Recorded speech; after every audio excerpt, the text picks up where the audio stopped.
slashing across the chest. Blocked that time by Khan. Front chancery with Killer Khan. Now Khan. Move inside, and it is a good block and a back out by Eddie Graham. Graham keeping him tied up, and time continues to move. And Graham now pulling out the stops. Graham, who apparently started off defensively, now has decided he's going to take the battle to Killer Khan. And Graham moves in. He catches him with a hard right hand. Khan rips across the eyes.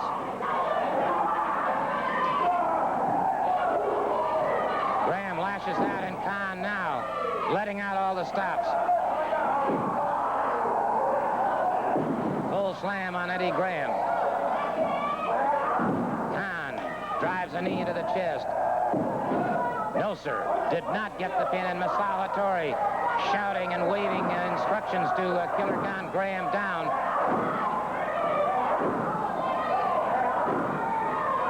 Graham in trouble on that canvas now. And again, Masao Hattori issuing more instructions. A knee to the midsection of Eddie Graham, another knee. Now Graham fires one to the midsection of Killer Khan. Aha, that one caught him solidly on the side of the jaw, but Khan. Both into those ropes again. The referee calling for the break. It's Khan with a chop. Graham. The right hand once again.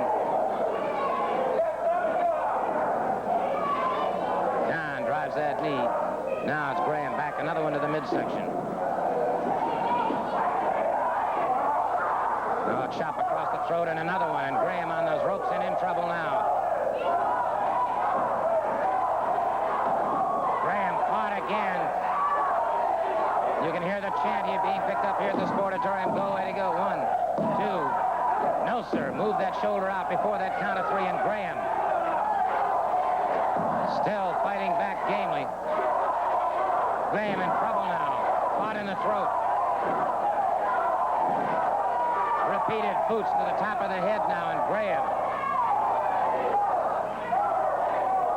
Khan has still not been able to put his shoulders down for that count of 3. Salvatore said he could.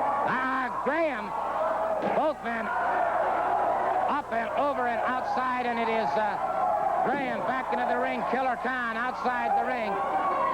And Masao Hattori complaining. Masao Hattori complaining about going over that top rope. Masao Hattori in the ring now, saying that the match should be it. And now we've got Masao Hattori and the referee, and Graham back on his feet. Graham now going for the figure 4. Eddie Graham going for the figure 4. Broken up Hito and Sakurada in there.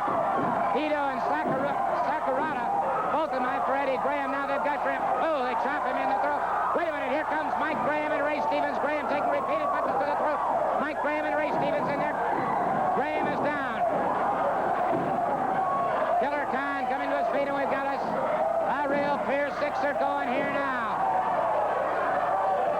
Sakurada and Ray Stevens, and it's Mike Graham and Hito in the far corner. Eddie Graham outside the ring. Eddie Graham coming back into that ring after Killer Khan catches him over the top of the head. Khan is down. He catches Hito. Khan is down, and Graham catches a chop in the head. He fell over Khan. He's got the cliff.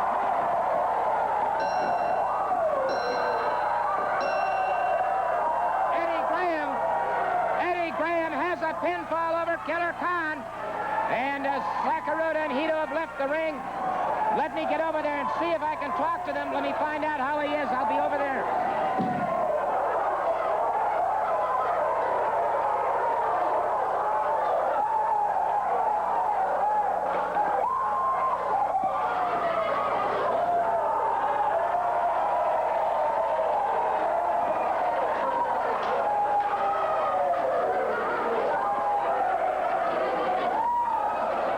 Khan being escorted from the ring at this time, and they're bringing in Eddie Graham having his hand raised in victory. And so they said that Masao Hattori said that he could have his man pin Eddie Graham twice in 10 minutes. He not only couldn't do that, but he ended up getting pinned himself.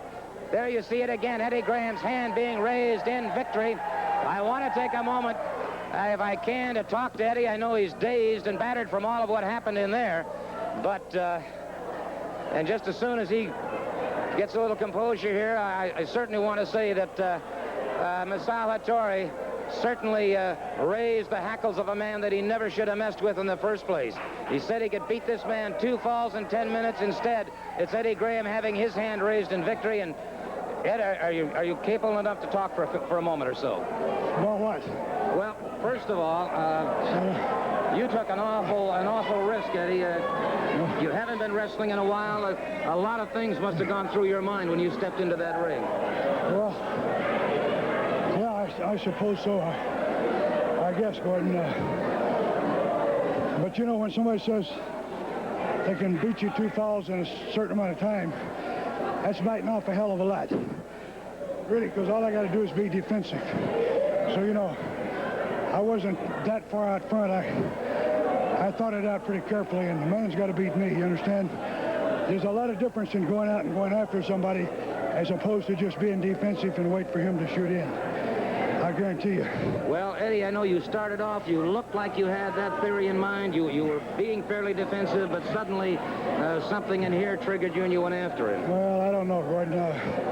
You know, as any professional athlete, body contact sport I'm talking about, street fighter, brawler, whatever, I guarantee you that I've been in that ring about 8,000 times in my lifetime. And I never went in that I didn't have a little bit of nervousness or butterflies, what do you want to call it. I think sometimes that may be healthy because it makes you prepare. But as any one of them will tell you, that as soon as you make contact, that all disappears, brother. It's gone. You can be nervous, whatever, but as soon as you make contact, you do what you're trained to do, I suppose. I had some plans in my mind and setups and things that I thought he might be trying to defense figure 4 and this and that. But once you make the contact, I guess it all goes out the window and it just reverts back to instinct. And with people like this, and I'm not going to call them because they are athletes, they're tough. They're tough. I can't use the word, but you know, they're well conditioned and they'll use anything in the world to win, so I'm not going to sell them short. But I did have a game plan in mind that I thought maybe I could set them up or something. I figured the thing they're worried about was a figure 4, and I had some other things in mind. But something better came up. Mainly a chair, brother, and that's what it really boils down to, as they say, that a good coach can recognize it and a great coach can't teach it. And that's guts and desire. And all my experience and all my everything, I guess that's what it boils down to. If I got the good Lord to thank for anything, is that where I was born up in them Tennessee mountains, brother, if you didn't have heart and desire, you were finished to begin with. So I ain't gonna lay down and quit. That's my bottom line. There you have it. The comments from Eddie Graham. May I just say this? There goes a wrestler and one hell of a man. You know, there's a movement, and it's a very, very funky movement. Yes, it is, Rhodes. There's a funky movement because you see, I have got my fans, you egg-sucking dog, and put yourself in that cage, and believe me, I can get your head up against that wire, and I can blur your vision like you blurred mine so many years ago, and I can keep you from running, Rhodes. Yes, I can keep you from running because you have no place to go. And listen, one time when I was a young boy, I saw a deer hung up on a fence where he tried to jump that fence, and it had ripped his hide and his sinew, and the tendons were hanging out, and it kicked there till it died. Well, listen, Rhodes, you try to climb out and the same thing might happen to you.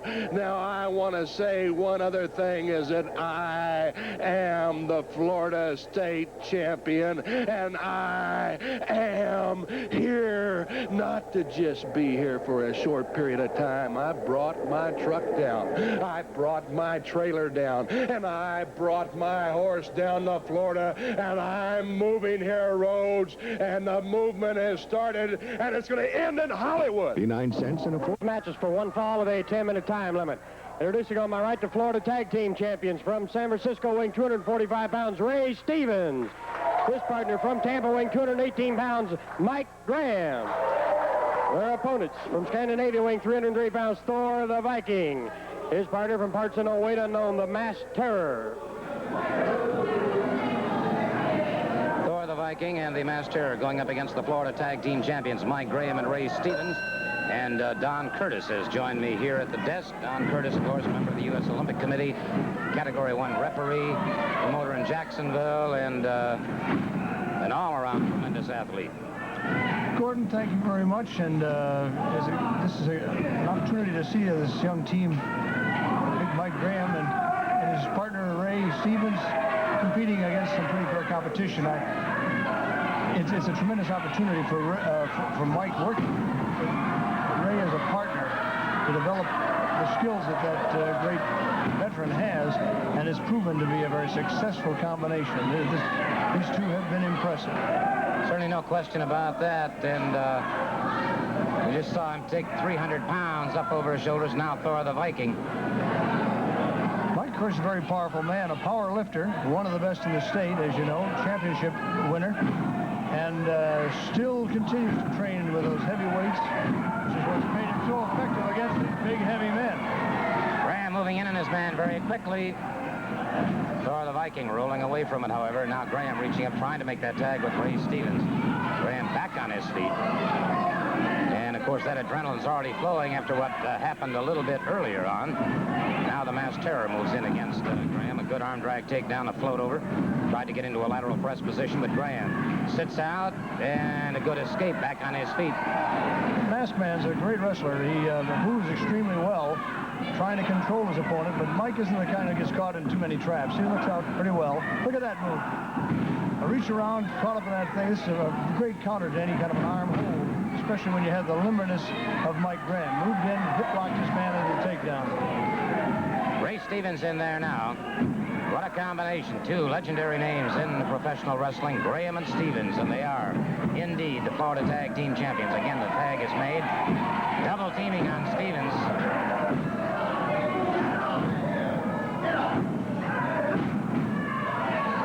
Thor the Viking catching Stevens on the side of the jaw.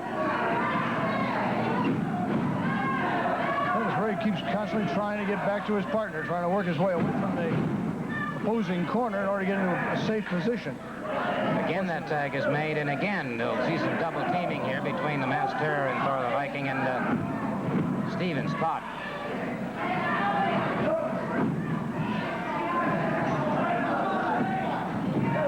Double teaming again on Stevens.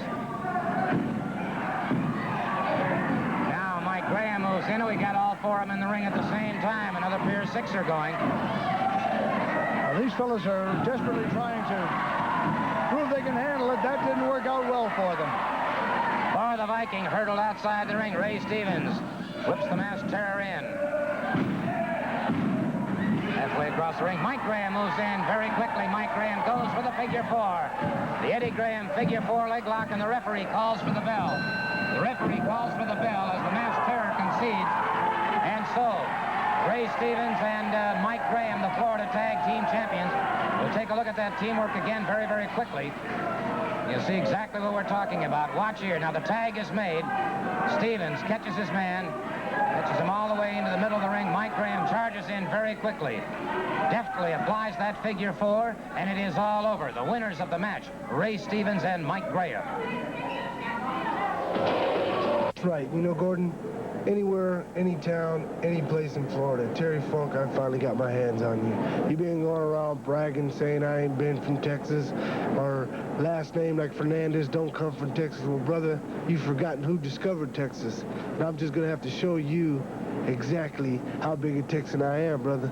If you don't think I'm a big enough Texan, when you get in that ring, you're going to watch me grow, Terry Funk, because I'm sick and tired of you saying that I'm not from Texas. I'm a Texas, and I'm proud of being from Texas. I played at West Texas State, one of the better universities, and I know because you played there, and I'll admit this much, you were a heck of a football player, and I think I was a heck of a football player too. But Terry Funk, when it comes to the ring, if you want to get down, we're going to get down, brother, because I can wrestle, and that's all that counts, brother. And it'll all happen Friday, October 19th in Homestead at the National Guard Armory.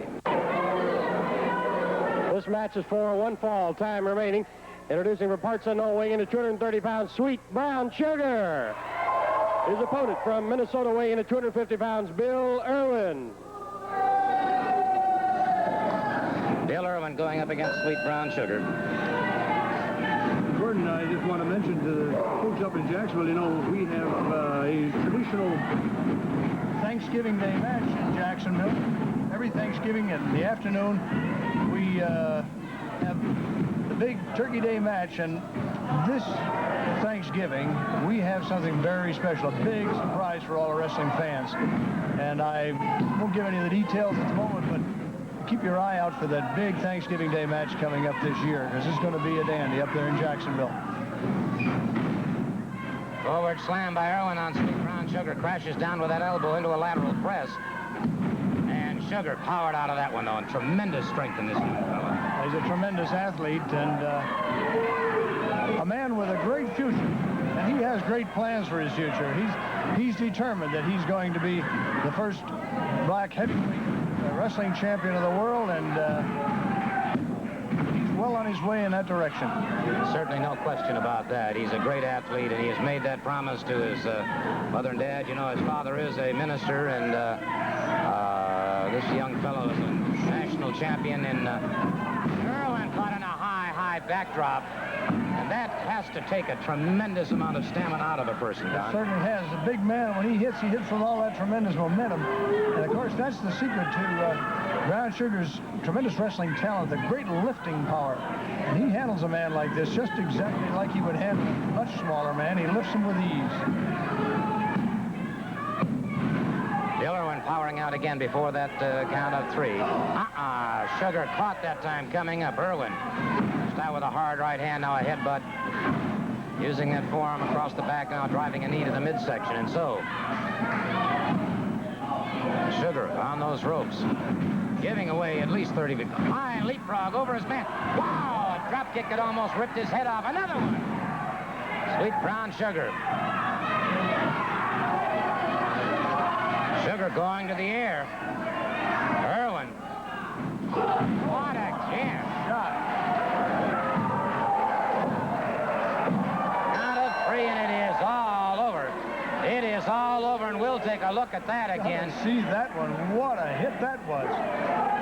Sweet Brown Sugar. Now this man is all muscle and 2 yards wide. I'll tell you, watch this. Irwin staggering. Brown Sugar.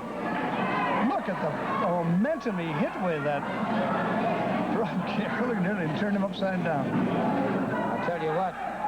Would have been interesting to have a radar gun on that one to catch that speed when he came off. That was unbelievable. What tremendous momentum, the power that he hits with. And so your victor in no uncertain terms there, Sweet Brown Sugar. Eddie Graham made a comment, you know, earlier, right after he had that match with Killer Khan, and he said, and that's the bottom line. And I guess that's the one thing about Graham, is that that's where he deals, is with that bottom line. And I guess that's why he has been the success that he's been over the years in professional wrestling, and I guess that's why he is the kind of man that he is. Well, he has lived the type of life that he believes is right.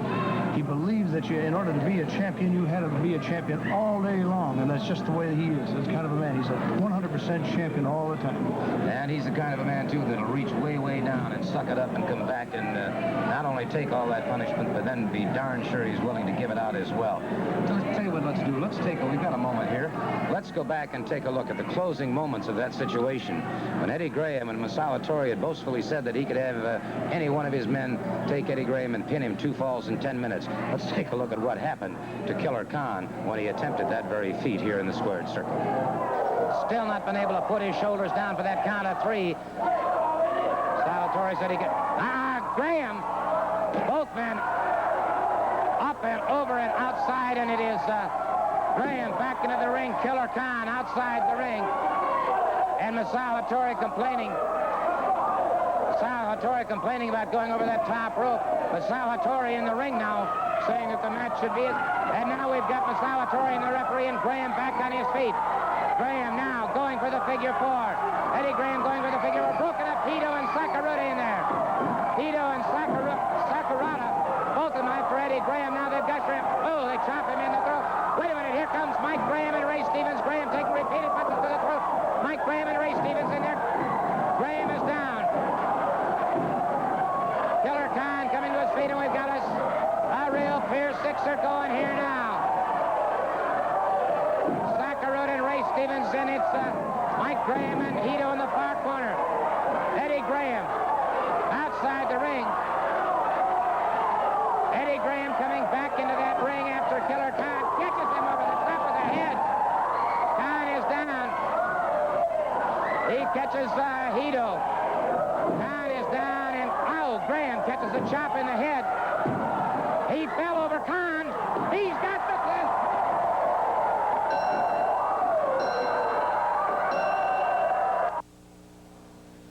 Well, I don't imagine Masao Hattori will be making any more challenges like that in the It future. had to be a losing operation right from the beginning to take a man like that and try to beat him in 10 minutes. You better be busy. Hey, amen for sure. Don, I see our time is completely gone. A lot of things happening. The Funk's obviously trying to stop Dusty Rhodes. Joe LeDuc is back, and he's searching for Dusty Rhodes. We have this new man, Nature Boy Stanley Lane, coming in. He's going to be teamed up with Brian St. John. It's a lot of things happening. Limit. Introducing first from Tampa, Florida, weighing in at 320 pounds, Sterling Golden. Sterling Golden. We're waiting at this time on his opponents to enter the ring. The referee is going to check on the men at this time. We're out of this. Security, come out here. What's the problem? He's going to check on the men. Here they come now. From Georgia, weighing in at 238 pounds, Jack Poor. From New York, weighing in at 230 pounds, Curtis Brazil. All right, Brazil and Poor going up against Sterling Golden. Now, Poor and Brazil will follow Australian tag team rules. They'll tag in and tag out. Means they'll have the opportunity of a respite, but Sterling Golden will not. Golden powers the man off very quickly. And Poor immediately reacting to the tremendous strength of Sterling Golden.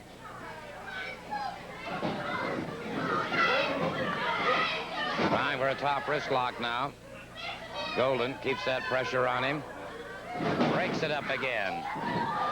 And so Poor staggers back to his feet. Twice now he's attempted to move in on Sterling Golden, and twice to no avail. Now Golden drives the knee.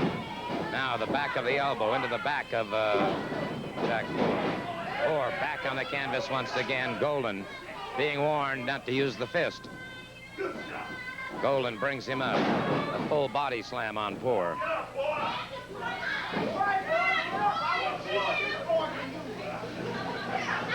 Again, Golden brings him up high. Vertical souffle. And did not allow the pin. Sterling Golden bringing his man back up. Pulled those shoulders off deliberately.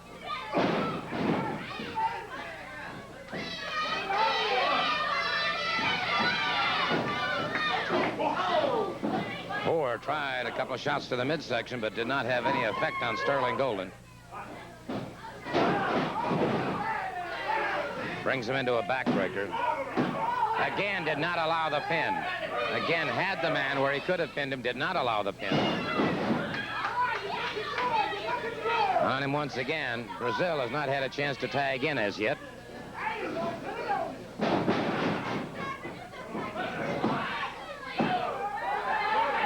And again, he did not allow the pin, and the referee now becoming totally frustrated with the actions of this man, Sterling Golden.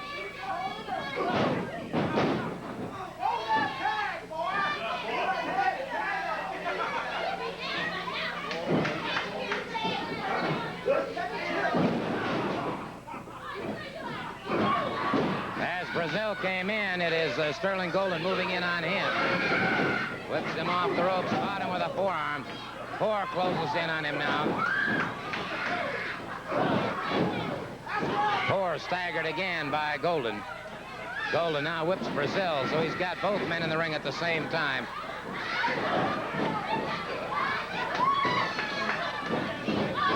Poor hurtled out of the ring by Sterling Golden. And he puts Brazil in the Golden Squeeze. Has Brazil in the Golden Squeeze. Poor is outside the ring. The referee calls for the bell. The referee calls for the bell, and it is all over. It is all over.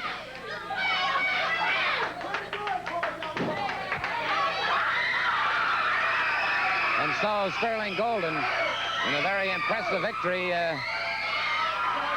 over two men. There you see Stan Hansen coming out. And wait a minute. We have something going on here.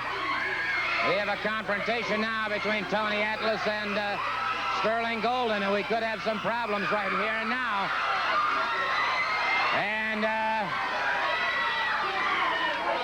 he's asking to get into the ring right now. Golden just defeated two men, and quite a confrontation. He wants a contract. Well, I'll tell you what, that Sterling Golden is a big and impressive individual, Stan. That's right. Anybody stands up here and say the guy's not big, nasty, and strong. He just went out there and beat two guys, you know. He is big and strong, but there's a lot of big and strong people around here that aren't afraid to get in the ring. Guy like Tony Atlas, Tommy Rich, myself, we'd be happy to get in that ring with Sterling Golden and test that orange squeeze of his out. I like to test it out. I don't think it's that tough. Well, I'll tell you what. First of all, let me remind everybody that we'll be wrestling this coming Monday night in Madison. Also, this coming Thursday night in Marietta at the Cobb County Civic Center. The World Heavyweight Champion will be there. And Friday night at the Omni, you're going to have your chance, Stan. That's right. You bring the Golden Squeeze, because I'm going to bring the lariat at the Omni. Friday night, you try to strap it on me, because I'm big and nasty, too, and I'll get right down with you. And the lariat's coming Friday night at the Omni. The lariat against the Golden Squeeze. We'll see. Tommy, you and Tony Atlas. Yes, sir. Friday night, it's been a while since we've done it together. You know, we used to be an old team. They called us TNT, and that meant dynamite. We got superstar Billy Graham and Mr. Austin Idol, the Heartthrob. Well, Mr. Heartthrob, you bring it down Friday night and bring that superstar, too, because I got a... Well, you know, superstar Billy Graham, he had one go-round with me, and he thought he was going to escape. But you let me tell you something. I got my main man, Tommy Rich, here, superstar. You really got Austin Idol, another muscle man. I really got TNT. All right, Friday night, bring it on, superstar. There you have it, Friday night at the Omni. It's Heartthrob, and it's Mr. Austin Idol. Down in this whole state of Georgia, ever since I made my first appearance here and left, this place has not been the same since then. I've left thousands and thousands and thousands of women in distress, and they say, the promoters, they call the promoters in and say, what happened to Austin Idol? We saw him for 5 or 6 times. Where did he go? Why did you make him mad? What did you do to him? Weren't you paying him enough money? What is going on here? Well, darling, here's the thing. Austin Idol is the greatest all-around athlete of all time, and I'm not a local bum, darling. I'm in San Francisco one night, Boston the next night, Philly the next night. But I'm here now, darling. The main thing is, for all you men out there, you better hold your ladies back, and when they come to the arenas, you better strap them into the seats, because I'll steal them all. I'm the sexiest, the prettiest, and the greatest of all time. Wow, and also the most humble man I think I've ever known in my entire life. There's the bell. Tommy Wildfire Rich and Tony Atlas, tag team partners, moving out against Bill Howard and Carl Fergie. And that's Atlas against Fergie. They're back into the ring ropes. Fergie backing away as he almost got himself in trouble with Tommy Wildfire Rich.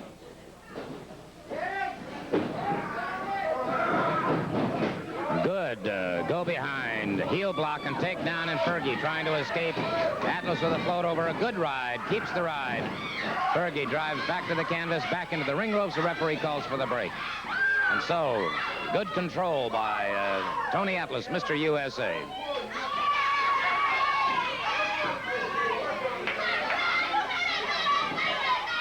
Bill Howard moves in, wearing the maroon and gold trunks. Tony Atlas in the green trunks. This match, one fall with television time remaining. And Howard, a study in frustration. Tony Atlas moves in again. Top wrist lock by Bill Howard. And Atlas now could be having some problems.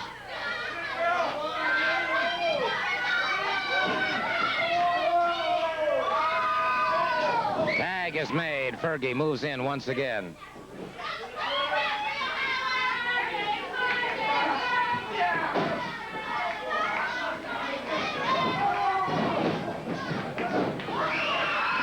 And now it's Tommy Rich moves in, making the tag with Tony Atlas and Tommy Wildfire Rich.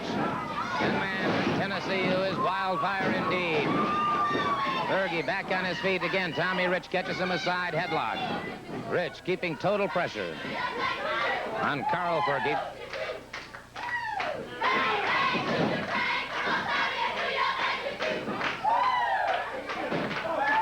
You can hear the chant being picked up here in the Channel 17 Sports Arena. Super 17 bringing you NWA sanctioned professional wrestling. Good shoulder smash by Tommy Rich. Rich caught that high hip toss. Rich trying to get back to his feet, breaks it up. Tag is made. Carl Fergie is in there, and it is now Tony Atlas moving in.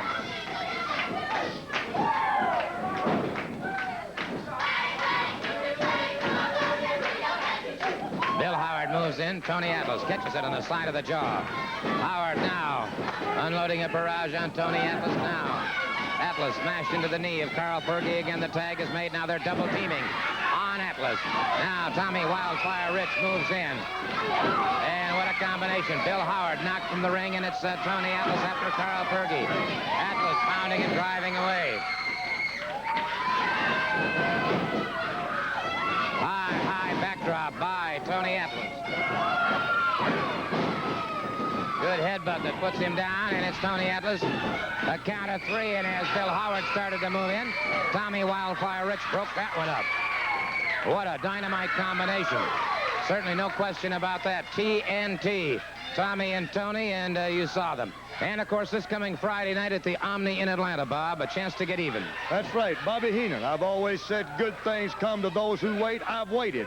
I've got Ole Anderson, a man that is just as sneaky nasty as you, Heenan, and we are going to get it done. And when it's all over and we beat Ernie Ladd and that other geek killer Carl Cox, you are going to be swinging. Excuse me, Gordon. I want you to look right here. Look at this, baby. Look, Heenan, I want you to see you're going to be where you ought to be, brother. And when it's all over and me and Ole Anderson beat those boys, they're going to drop you out of this cage into my waiting arms, and I'm going to tear your head off. That's all the time we have this week on Georgia Championship Wrestling. Until next time, Gordon Soley saying so long. Channel Today, brought to you each and every week.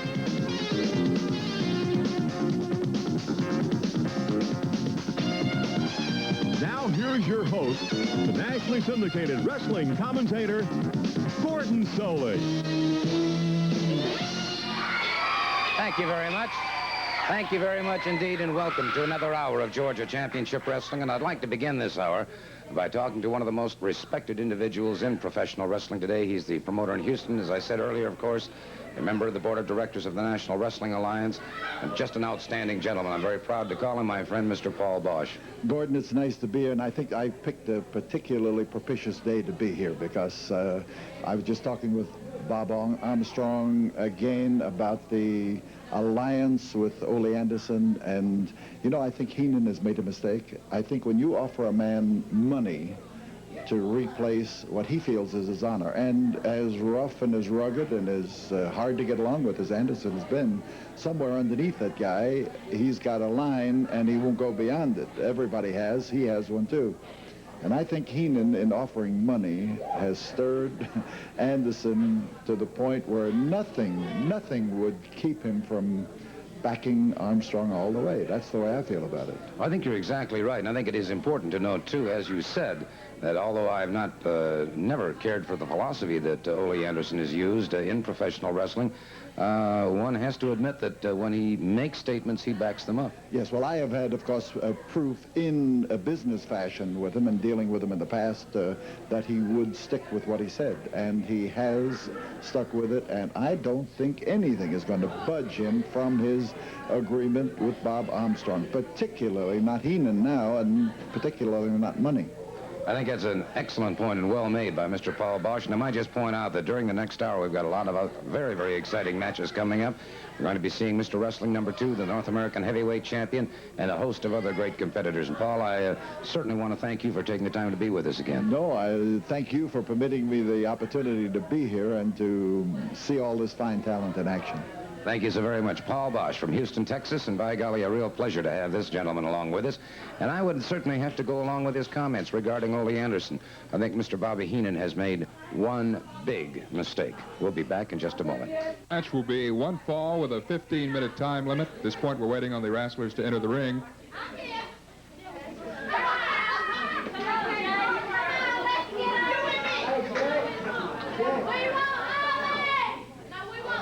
During the next hour, of course, we're going to be talking and watching Tony Atlas in action, and we'll be seeing Tony Atlas, the gentleman who just won the Mr. USA contest. Wrestlers are entering the ring at this time, so once again, let's turn it over to our ring announcer. Once again, this match one fall with a 15-minute time limit from Texas, weighing in at 290 pounds, Buck Brannigan. His opponent from Roanoke, Virginia, weighing in at 250 pounds, Mr. USA, Tony Atlas. The referee is Tommy Weathers. Okay. Buck Brannigan removing his jacket now, moving up against Tony Atlas. Atlas in the green trunks. Brannigan, a taller man, a heavier man, does not have the muscular conformation or definition that Atlas has.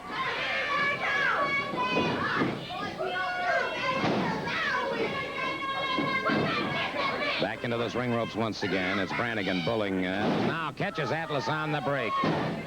Into a front face lock.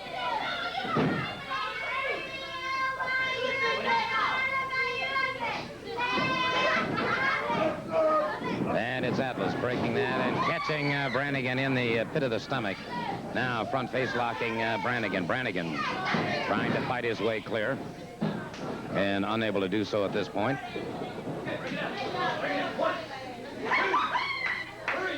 Referee calls for the break. It's Brannigan driving that shoulder in on the break. Catches him with a forearm.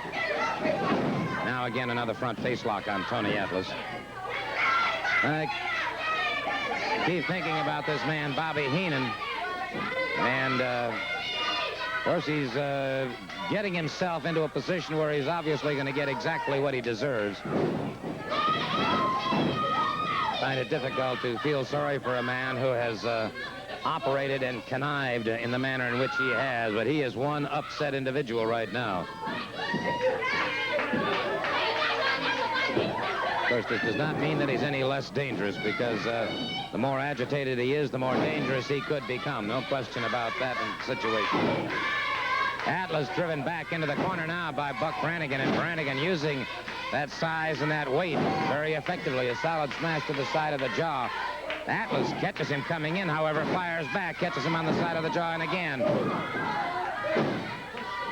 Brannigan. In trouble now is Tony Atlas. Full body slam on Buck Brannigan.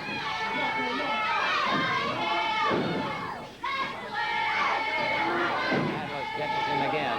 Brannigan staggered, dazed. Brannigan fires the midsection, but not to much avail that time. Atlas pounds Brannigan into the turnbuckle. Brannigan holding onto those ropes. Atlas whips him off the ropes. Back drop on Brannigan, and he's in trouble again, and Brannigan trying to get to his feet.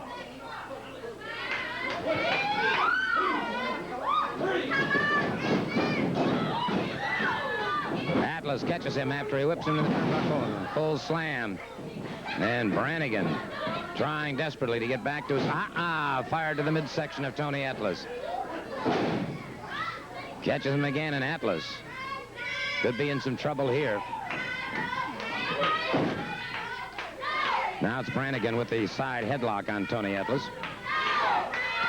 Well, Brannigan proving to be exceptionally durable.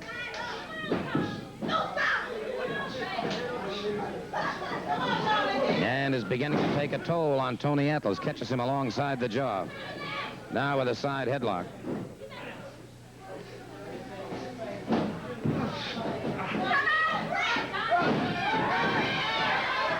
Again, it is Brannigan with a side headlock on Tony Atlas.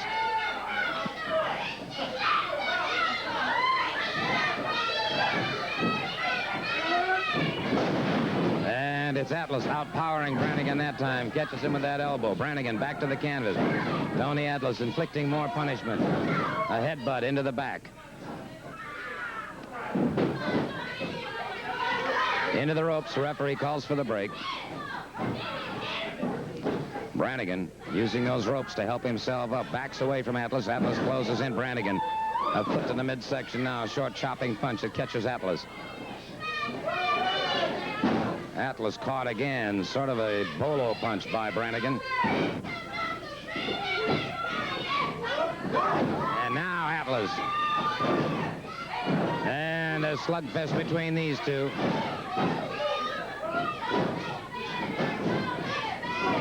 Drop kick that puts Brannigan to the canvas. Tony Atlas up. Another flying drop kick that puts him down.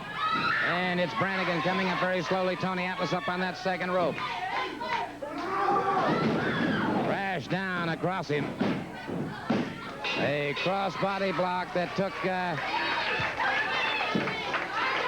Mr. Brannigan out of action entirely. And so Tony Atlas very roundly and very soundly defeating one Buck Brannigan. Brannigan, a bigger man, but did not have the skills nor the capabilities of Tony Atlas. Certainly no question about that. An outstanding bit of competition, I might add. We're talking about Bobby Heenan and the entire situation. I want to take a moment, if I can, to talk to Ole Anderson, because I'm kind of curious about a few things, and I just want to make sure that I understand everything totally and completely. Now, Mr. Anderson, I will admit this, and Mr. Paul Boss certainly verified the fact that you are a man of your word. No question about that. Well, I know he made a comment about the way I wrestle sometimes, and I know you certainly don't like it either. I can't do much about the past. I can't change that, but maybe I can change the future a little bit. You know, I'll tell you something that's happened that I never really expected before. I've wrestled for a long time, and I've never, for instance, I've never been able to get on a microphone and be able to say anything out with a lot of people, without a lot of people yelling and hollering and booing me. But I'll tell you, last night was the first time in my life that I ever felt that maybe there was a few people that were with me. There were some people that actually cheered me. There were some people that actually applauded for me. And I'll tell you the truth, it felt kind of good. I kind of liked it. And I don't mind. I like it. Let's hear it for a minute. I like it. So I told Armstrong, I said, you got something? I'm just waiting around for my nuts, all right? Okay. I'll be done in a second. You know, it's the first time I ever really felt like maybe I have a few friends, because a lot of time I didn't have anybody at all. Few friends? If you have a few friends, let me help you. Hey, wait a minute. Wait just a minute, Bill Howard. And it is now Brannigan charging in there, and Brannigan apparently has some brass knucks or something, and it is Ole Anderson catching Brannigan now, and we've got everything's broken loose here. Everything has broken loose here.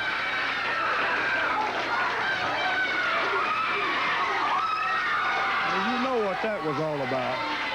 You know what that was all about. But I'm going to tell you, Heenan, it ain't going to hurt. You send a lot of people out here to do your dirty work for you, Heenan, but it didn't work. Now I was standing right there and watched what happened. Ole the man took care of himself. I don't care how much money you pay, and he had a foreign object on his hand. Did you see what it was, Gordon? But it didn't get done, Heenan. It didn't get done, and it ain't going to get done. I'll tell you what. Before I was after Cox and I was after Ladd. But Heenan, you're the one that's behind this. You can't fool me. The kid's got a couple of bucks in his pocket. He got brass knuckles. You send these guys out here, you're running scared. Well, Friday night, you're going to be plenty scared. Because Friday, you're going to be right in this cage. right here, locked up in his cage. You're going to be hanging over that ring. And we get done going through Cox and going through Ladd. They're going to let you down, let your body down. And we're going to open up that gate, and then we're going to beat your butt from one end to the other. And I told people, you can go by my word. And this is one time I'm giving it to everybody in the state of Georgia and the whole country. You come on Friday, because I promise you one thing. If it's the last thing I do, we're going to kick somebody from one end of that building down to the other. It's going to be Cox, and it's going to be Ladd, and then we're going to let Heenan down. We're going to let Heenan down from up there in that ceiling. I'm telling you what, I'm going to kick your skin myself if I have to. Now you know exactly how I felt. You know how I felt about it all the time. You were in my shoes. Put it there. You've got it, Friday night. You've got it.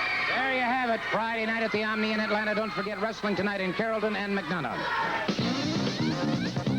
Which will be one fall with a 15-minute time limit. Introducing first from Brownsville, Tennessee, weighing in at 240 pounds, Carl Fergie. At the opponent from Mobile, Alabama, weighing in at 215 pounds, Ricky Fields.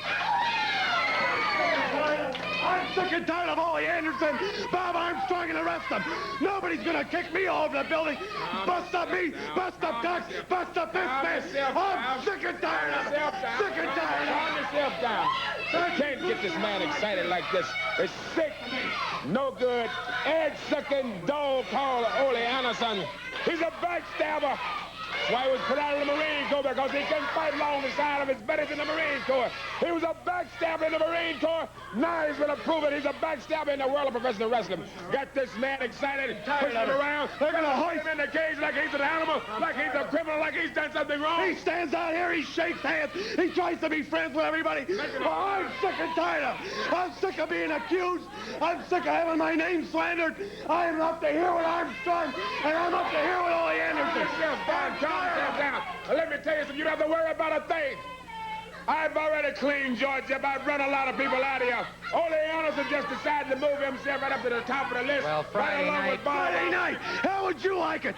They're going to put me in that cage, pull me up to the ceiling, and then when they say they get done, then they're going to go in the cage. Both of them. Do you know what could happen to me? Do you think that's fair? No, it's not fair. I am sick and tired of it. Let me tell you something. Calm yourself down, because I'm there. The killer is there. We can stop it all. Killer is the Georgia champion. I am the only man that holds two belts. The belt that Ole has, it belongs to me. Both belts, because he don't deserve to represent Georgia. And I will not put this belt on until I get both of those belts together. And going through you Friday night, Ole Anderson, and Armstrong's going to be there. When they let that cage down, Armstrong will be laid flat in the ring, and you get in there on his head and tap. Well, I'll tell you something. If they think I planned something before, if they think I'm behind everything, then Friday night, you wait and see. Friday night, my mama's funeral and go to my own funeral. Nobody's figure out, Ole, you're Friday night. going to push me around. Now, you or anybody else. Nobody will not mind hitting you either. Match is underway. Rick Fields moving up against Carl Fergie. And as you could tell, a very, very upset, irate, and I would imagine probably somewhat frightened Bobby Heenan right now. Ricky Fields, a good side headlock now on Carl Fergie. Fergie comes out. Beautiful move by Fields. Dropped into a drop toe hold. Took him to the canvas. He's into the ropes. The referee calls for the break.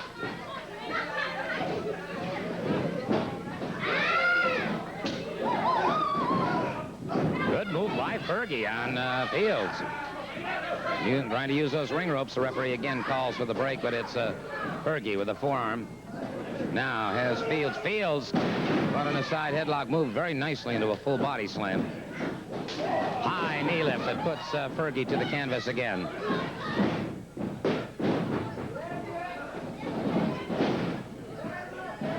Head scissors, but it is Fields getting away from it. Fields to your right, there's Fergie. Locking up, collar and elbow once again. Both men tried for early pins, reversal by Fields, and Fields breaks him up once again. Arm drag takedown by Ricky Fields. Rick and Buzz Sawyer have formed quite a potent tag team combination, two outstanding young athletes.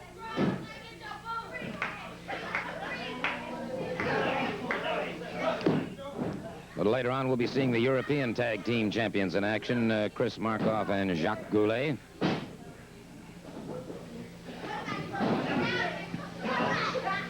All right, Fields keeping the pressure now on Fergie's left arm.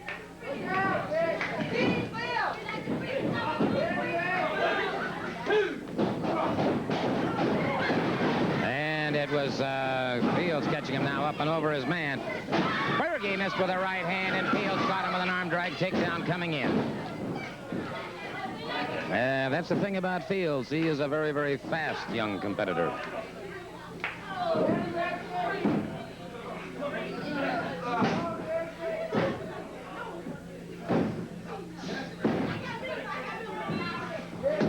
All right. Notice the way Fields kept that knee across the face of Fergie.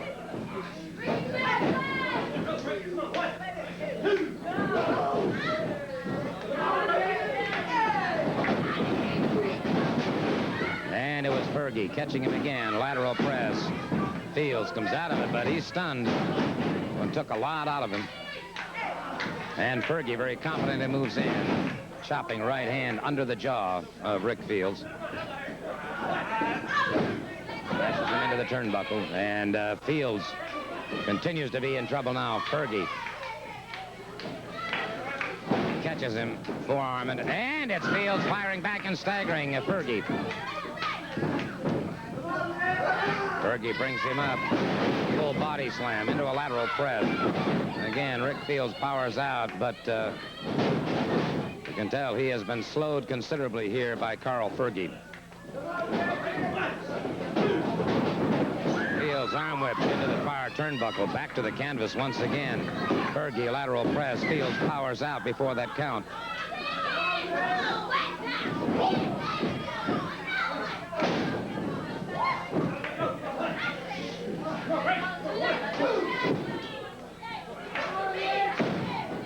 Again, Fields goes to the canvas. Fields got Fergie coming in. Catches him again.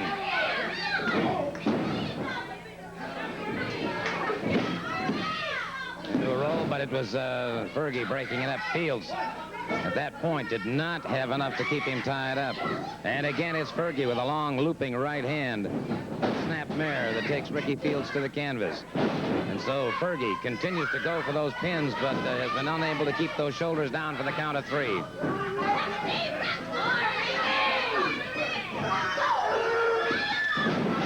Beautiful belly-to-back suplex. Both men are down, the count is on. Out of 4. And it is Fields back on his feet, caught by Fergie in the midsection, one under the jaw. And both men showing the effects of this match. Again. Both men now slugging it out. A good high knee lift that puts Fergie back to the canvas. Put on the rope. The referee again calls for the break.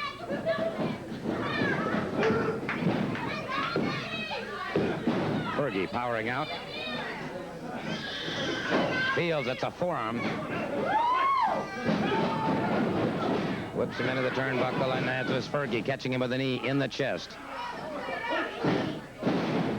Good, solid blow to the head.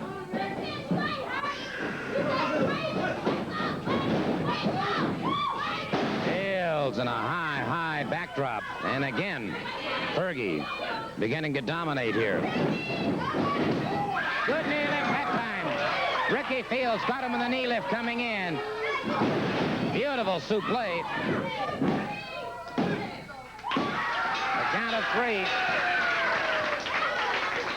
A count of 3 in a very, very tough fought match between Rick Fields and Carl Fergie. And Rick Fields is victorious in this particular instance, and Mr. Jaggers has joined me here at the desk. You know something, Gordon Soley? Ole Anderson, you showed the people not only of Georgia, but of the world what kind of low-life dog you are. You know, Ernie Ladd took this man out of the gutter. A man that couldn't even win a match by himself. Ernie Ladd put you up above championship material, Ole Anderson. And what thanks does he get? He gets stabbed in the back. You know, a lot of things are happening around Georgia right now. Killer Carl Cox is on the rampage as Georgia champion. And I got news for you, ladies and gentlemen. Did you take a good look at Bob Armstrong's face? He looked like he got in the fight and got the worst in. And I think, in my mind, that on down the line, Bob Armstrong and Ole Anderson, it's not only going to be a few scratches on your face and a few black eyes. It's going to be a few teeth missing, a few bones broke, and Bobby Jaggers will be there to give it to you. Thank you very much, and we'll be back in just a moment. The event will be one fall with a 15-minute time limit. Introducing first the European Tag Team Champions from France, weighing in at 240 pounds, Jacques Goulet. His partner from Macedonia, weighing in at 240 pounds, Chris Markov. Their opponents from Great Falls, Montana, weighing in at 222 pounds, Bret Hart.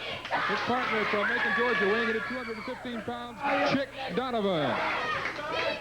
Chick Donovan and Bret Hart going up against the European Tag Team Champions, Jacques Goulet and Chris Markov. That's Markov moving out first against Hart. Bulls him back into the ropes, catches him on the break very quickly using that forearm. Now the back of the elbow.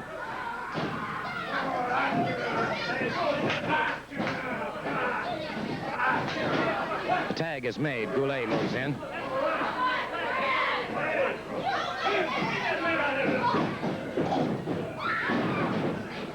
Hart caught, dropped to the canvas. This time Hart drops down. But Goulet coming off the ropes. Good flying drop kick. And now Hart beginning to explode. Caught with a single leg dive. Goulet makes the tag.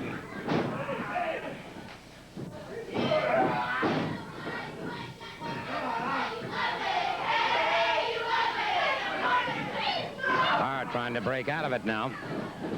And Hart again goes to the air. Good flying drop kick. Hart, rangily built but extremely powerful. This is obvious. Bull back into the corner. The tag is made. Goulet moves in.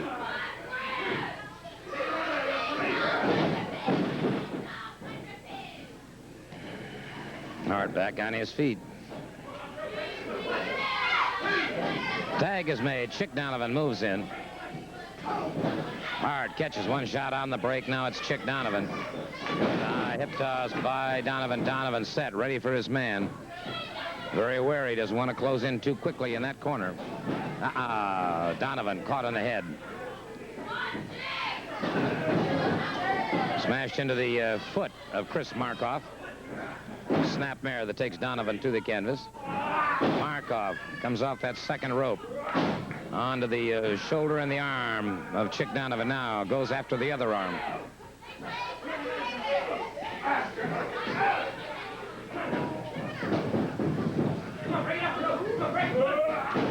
And a forearm into that arm again, and so consequently Donovan going to have some problems being effective as an aggressor. Those arms continue to give him trouble. Donovan trying to escape. Goulet makes the tag.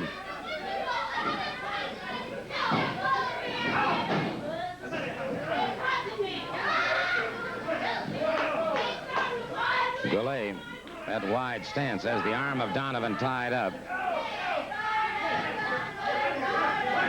Tag was made, and again Markov coming off that second rope catches Donovan in the upper arm, and it is Donovan on the canvas and in a lot of trouble. Markov again coming off that rope, being warned by the referee. Markov makes the tag. Jacques Goulet moves in.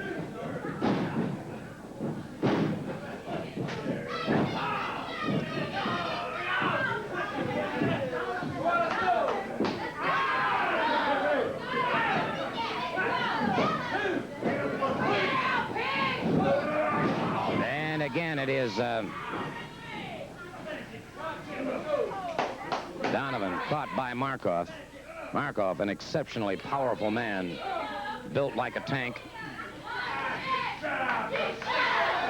Young Chick Donovan having a problem trying to escape. I imagine he will try and get over there and tag up Bret Hart as fastly as he can. Again, the tag is made. Markov and Goulet keeping Donovan trapped near their own corner.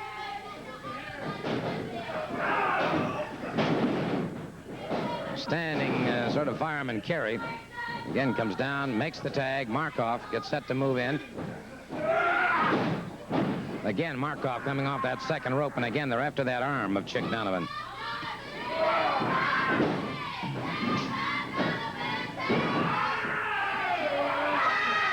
Again into that hammerlock and bringing tremendous pressure to bear on Donovan.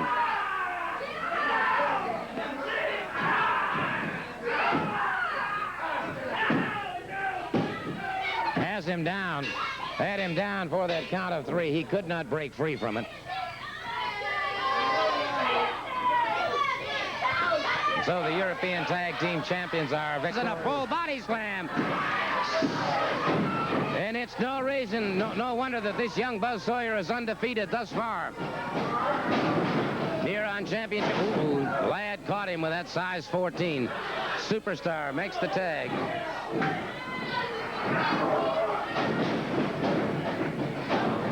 Superstar moves in. Sawyer powers out. Again, a quick takedown, but again, Buzz Sawyer bails out of it. Buzz Sawyer caught again with a high hip toss. The Superstar again tries for a lateral crest. The tag is made. Bob Armstrong from Marietta, Georgia, moves in. Armstrong caught him flush on the jaw. Comes down again across it, just catches Ernie Ladd. Armstrong now. Wow, did you see the strength of that Superstar? Armstrong hurdled off and hurdled right on top of the referee. Armstrong now, full arm drag and twist on the Superstar. Makes the tag with Buzz Sawyer. Sawyer moves in. Superstar smashing Sawyer into his own. Makes the tag now with Ernie Ladd. Ernie Ladd moves in. Now they're double teaming. Here comes Armstrong breaking it up. And wait a second. Heenan just tripped up Buzz Sawyer. Heenan handing something to Ernie Ladd. Heenan handed something to Ernie Ladd. Ladd catching Sawyer with it. And Ladd, something flew in the air. The referee picks it up, calls for the bell.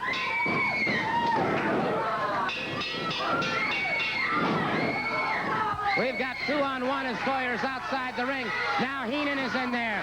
Ernie Ladd, the Superstar, and Bobby Heenan against Bob Armstrong. And Bob Armstrong being pummeled now by all 3 men at one time. The referee trying desperately to restore order. And wait a minute. Here comes Ole Anderson charging the ring. Ole Anderson has charged the ring and cleared it. Anderson charged the ring and cleared it. And there was no question about it. Something was passed to, and there you see it. Ole Anderson has it. So Ladd and the Superstar immediately disqualified for their tactics. Now it's Armstrong and Ole Anderson out there checking on Buzz Sawyer. And, well, thank heavens Ole Anderson was around to save what could have been a very disastrous situation for Bob Armstrong. That's all the time we have for this hour. Until the next hour, Gordon Soley saying, so long. This has been a man strictly of his word. Gordon, I don't know what he had in his hand in there when he hit me, but it wasn't his fists. I didn't get the chance to see the opportunity to see what he had in his hand. But Ernie Ladd, it wasn't his fist that hit me. He had something in his hand, and he almost got Bob with it, but Bob stopped him. I don't know what their plans are, but... ridiculous. Absolutely. You know, we go out here and we try to wrestle, but that's exactly what we're talking about, the Heenan family's methods.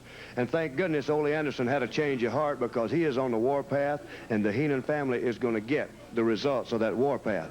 Now, we tried to wrestle him in. He got hit with something. That's, what the heck, Gordon? Is that wrestling? We came out here to wrestle, and here they get, that's what the Heenan family stands for altogether. But all 3 of them didn't get me down, brother, and here stands Buzz Sawyer. We're not going down. It's going to take a lot more than that, and thank goodness Ole would happen to be watching that monitor and came out. There's no telling what they'd try to do, but we're going to get them sooner or later down the pike. Ole Anderson has done what he said so far. He said, I'm going to be behind you. He's stuck with me. A lot of people ask me, can you trust him? On the way, even at the Omni, watch him, Bob, watch him. Well, I didn't have to watch him, brother. We stood back to back, and I'd go to war with him right now. I know he means what he says and says what he means. And, Brother Heenan, you had better watch out from now on, brother. I'll tell you what, let's see if we can't get Ole out here for just a moment, because it's a rarity and a rare occasion indeed when we would have. And you can hear there, certainly, you know, you made a comment last week that for the first time in your life, you actually had people cheering or applauding for you, and that you appreciated that. How does it feel today, sir? Well, you know, I've done a lot of thinking, and as I said before, there's no way that I can change the past, but maybe I can help to change a little bit of the future. And when I look at the people, like last night when I was at the Omni, and the reaction that people have given me in the last couple of days, like I said before, I like it. It's not too bad. It's kind of nice to have somebody like you instead of booing you all the time. And I think that if the people will stay with me and if they'll continue to be behind me, I might just be one of the guys that can turn all the things that I used to do in the other direction. Like I saw a sign the other day out in Augusta. They said, it's great to have you on our side. And I want to tell you right now, that's exactly where I'm at. I'm on your side right now, and I'm going to make sure that people like Koloff and Heenan, all those people, we're just going to push them right out the door. Amen. Well, there you have it. Thank you very much. Ole, would you come back just a minute, please? You know, if I may, and I'm perhaps a little bit out of character in doing something like this, obviously, over the years in professional wrestling, I've developed some friends, and may I just say that as an athlete, I've always respected you. But after what you've done recently, as a man, I respect you even more, and I just want to shake your hand. Thank you, Gordon. Thank you. Thank you. There you have it. And I do. As an athlete, and now certainly as a man, I do respect Ole Anderson. We'll be back in just a moment. Fall with a 15-minute time limit. Introducing first from New York City at a weight of 240 pounds, Bill Howard. Howard. His opponent, ladies and gentlemen, introducing on Georgia Championship Wrestling, Bret Hart. Bret Hart. Your referee, Tommy Weathers. Bret Hart moving up against Bill Howard. Bret Hart with the black trunks with the silver piping, and it's Bill Howard with the maroon trunks and the gold piping. Hart. And watching him compete last week, I must say I was very much impressed with this young man. He's from the West. Ah, good head scissors by Hart. Hart clamping down has Howard well within the hollow of the knee. Hart hooking the arm at the same time, and so Howard now finds his head imprisoned and his left arm in trouble. Howard turning into his man, and this may be his, turning it into some extra. Hart able to break away. Howard definitely pulling at those trunks, trying to get the extra leverage.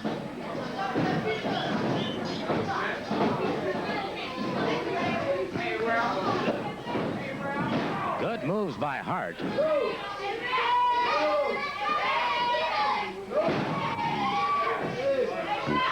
Full arm drag and twist at this time now. Howard smashing Hart into the turnbuckle. Hart caught barely just above the ear. Now caught again in the forehead by Bill Howard.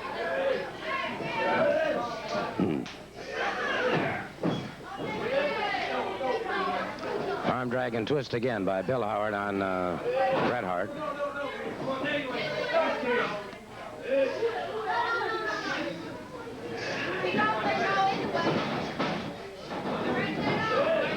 Now Hart moves inside. Good hip toss.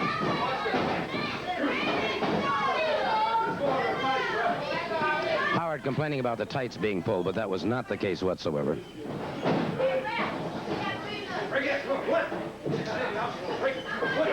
Howard now on the break. Drives a knee into the rib cage again. Catches hard on the head. High hip toss. And Hart could be in a lot of trouble here. This may have taken it out of him. Good move by Hart. Almost almost a count of 3 that time. He turned a possible hip toss into a backslide, and Bill Howard ducks into those ropes. Comes out, Hart closes in, a forearm. An elbow to the base of the skull of Bill Howard. Reversal by Howard that time. Good move by Hart.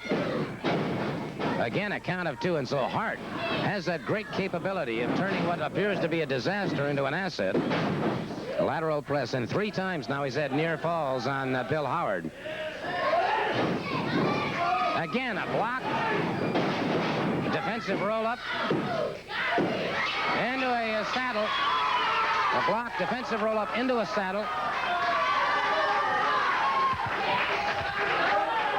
And having his hand raised in victory, and a well-deserved victory, is this youngster from the West, Bret Hart, who certainly shows that he has that great capability the minute he's in trouble of taking that capability and turning it to his own advantage. So certainly a fine, fine victory for this outstanding young athlete.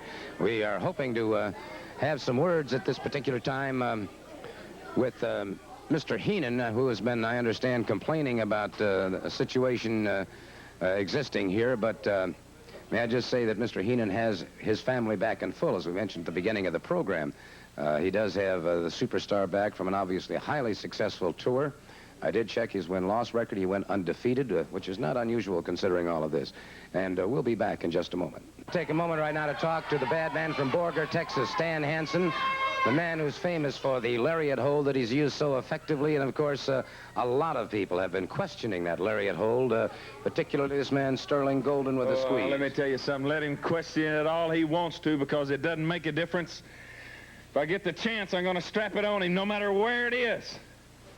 You know, I've been holding back a little bit. I'm fixing to quit being Mr. Nice Guy. I'm going to go out there. I don't care who the opponent is. I don't care what. I don't want people putting their nose in my business.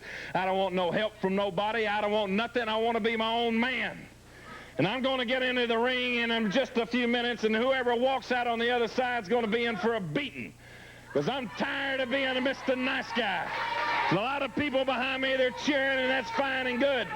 But this old boy is coming right where it comes from. Right from the ground, and I don't care if it's Sterling Golden, the superstar, or anybody else. I can name 100 people.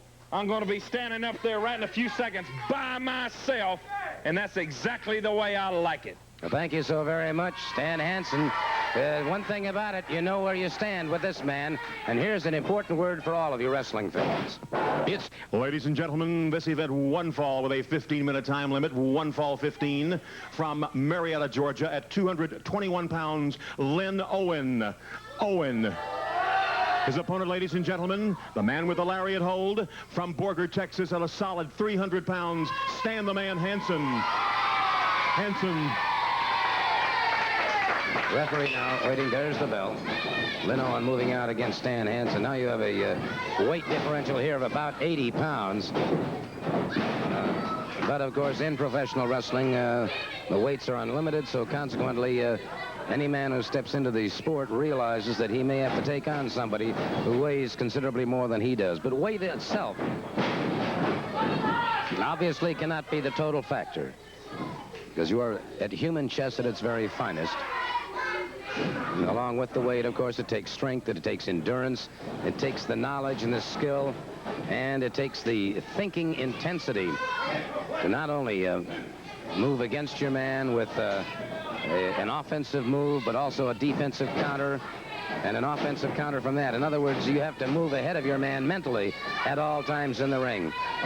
Lynn Owen now with a side headlock on Stan Hansen. Hansen down to one knee. Back on his feet up against those ring ropes. The referee calls for the break.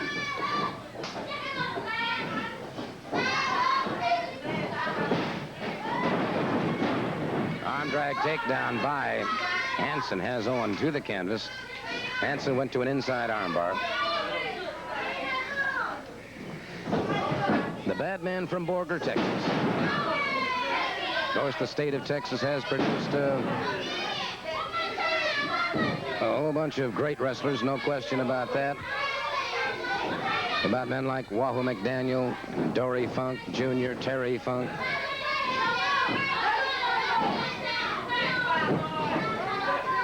Stan Hansen, Dusty Rhodes, they're all great wrestlers from the state of Texas. I'd say hi to all of our good friends who watch us in Texas, particularly those in the Del Rio area. Hansen now keeping that arm bar cinched down on Lynn Owen.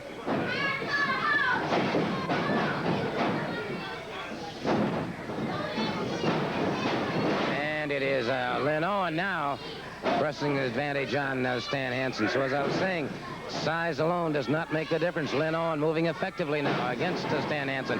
Catches Hansen back of the ear that time. Has Hansen staggered. Cinches down again with that side at him. Look at this Hansen bring him up and back. A belly to back suplex, and that's where the strength and size did play an important factor. He was able to bring the man up. A backdrop by Hansen. Mansley Lynn Owen down again. Hansen brings him up again into a backbreaker. Hansen crashes down. Hansen drives a knee into the chest of Lynn Owen. Does not allow the pin. Brings him back up. Catches him with that lariat. Caught him with the lariat.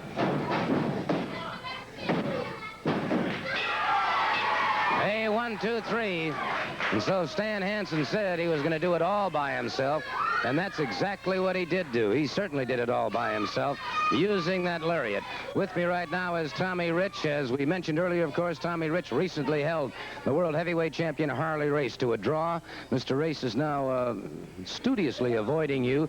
You're going to have to do something to get him on the line. Yes, sir, I'm going to have to prove myself, Gordon. You know, everybody sets a goal in their life, and right now, the World Heavyweight Champion, that's what it's all about. That's the top. That's the best you can be. Well, Harley Race, I've issued you a challenge. You know, just like Waylon Jennings and Willie Nelson, Georgia on my mind, and that's what it's all about, and that's where it's going to happen, right here in Atlanta, Georgia. Well, this coming Friday night, of course, you have a chance to win the Georgia Heavyweight Championship. Yes, sir, the Georgia Heavyweight Championship. Mr. Killer Carl Cox and his family, Bobby Heenan. Well, I got friends like Stan Hansen, Bob Armstrong. There's a whole bunch of folks going to be watching out for you, Mr. Heenan. As far as for you, Mr. Cox, you bring yourself on and prepare yourself for one heck of a fight Friday night at the auditorium. You know what amazes me? The way you can stand here and condone a man's actions like Ole Anderson. Then offer your hand to him and say, I'm proud to be your friend. What about that backstabbing Ole Anderson, what he did to Ernie Ladd? Look what he's done to me, him and Armstrong. But no, you condone it and everybody condones it. Well, he's back. There's a lot of controversy. Evidently, there's a lot of things happening around here, Gordon. And I'm back. There's a lot of people that had a lot of statements that, well, the superstar is gone, he's not going to come back. Yeah. Well, I'm back and I'm here to stay.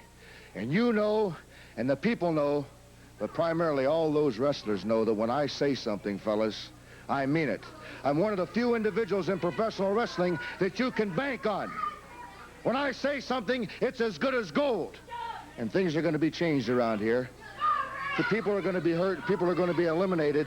And I'm the man, and the family is even stronger than it was before. We're a better cohesive group than ever before. Well, we're going to find out Friday night. That's because right, you're in a six-man tag team match. That's right, and I'm tired of being kicked around. I'm tired of going home with my head aching, blood all over my face, stitches in my head because of Ole Anderson and Armstrong. Well, now it's Anderson, Armstrong, and Wahoo, right? No, it's Anderson, Atlas, and... It really doesn't matter who it is. I'm all upset.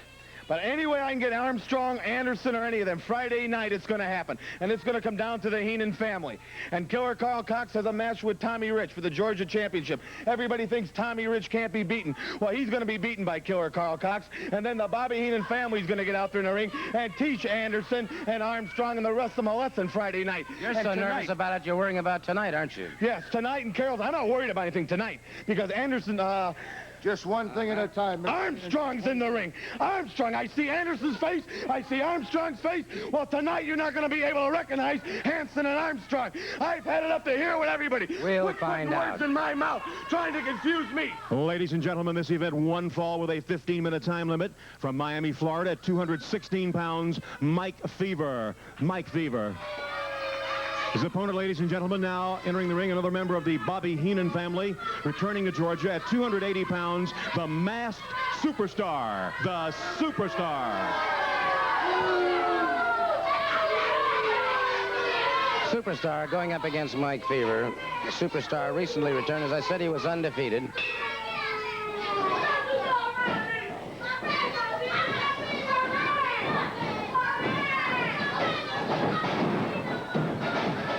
And it's a Superstar now. Front chancery on Fever. Keeping Fever tied up.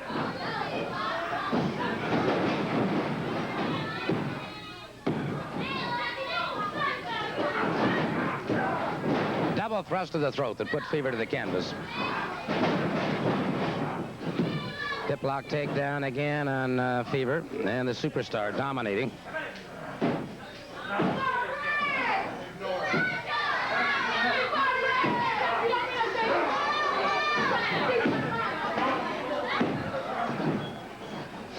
Fever comes out of it.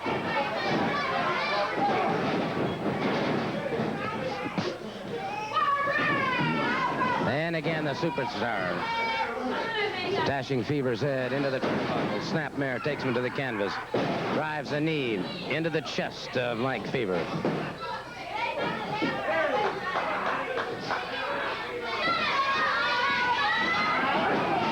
Headbutt by the Superstar, and he utilizes every point in his body as a weapon. There's no question about it. Catches him again. He's a massive individual.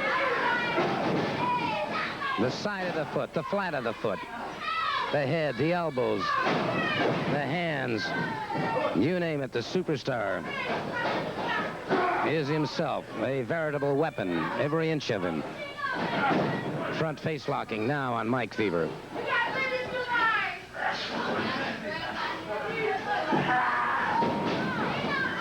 Fever trying to come out of it. The Superstar brings him to the canvas. Maintaining total and complete control. Notice the way he's cross-faced him.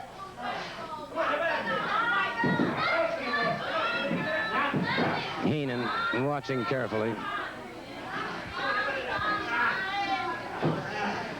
And Fever in trouble now as a Superstar. Totally dominates his man. In complete command. Catches him again in the pit of the stomach. Fever hanging limply on those ropes. Caught again, and Fever is down. The Superstar again closes in. Does not allow the pin. There you see Heenan watching.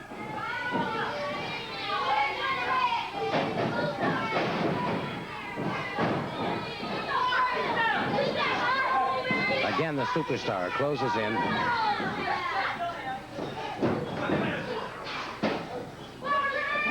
Back up the ring ropes. The referee calling for the break. And again. And so the Superstar said that there were going to be some changes made. Again, the headbutt, the lateral press, and again, not allowing the count of 3. So obviously, neck breaker. Obviously, Mr. Heenan has decided to make an example out of everybody the Superstar wrestles. Fever must be going on instinct alone at this point. Caught again. And again, he does not allow the pin. Now goes into that variation of the Cobra. The variation of the Cobra.